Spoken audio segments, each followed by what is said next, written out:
ئاماری قوربانیان لەم ساڵ داواتە لە ساڵی 2023 دا 6 نیشتیمانی لە سنووری پارێزگای هەولێر بوونەتە قوربانی، بەداخەوە دویان جانیان سپاردووە و چواریشان بریندار یان کەمەندان بوونە.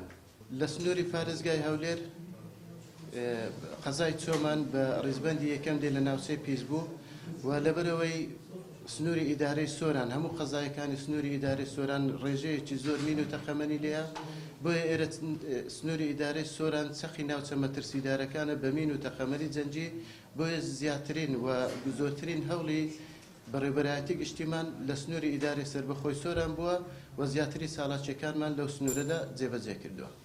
کۆی ڕووبەری زەوی پاکراوە بە مەتر چوارگۆشە 471,931 مەتر چوارگۆشەیە کە لە ماوەی ساڵی 2023 دا بە کۆی تیمەکانمان لە سنووری پارێزگای هەولێر ئەم ڕووبەرە پاکراوەتەوە.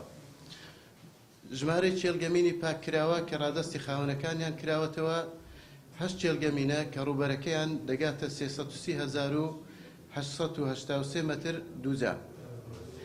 کۆی ڕووبەری زەوی پشکنراو لەلایەن تیمی لە ناوبردنی تەقەمەنی نەتەقاوە بە مەتر چوارگۆشە 28,250 مەتر چوارگۆشەیە. ژمارەی مینی لە ناوبراو دژەکەسی 892 مین کەواتە لێرەدا 892 مرۆڤ لە مردم ڕزگار کراون.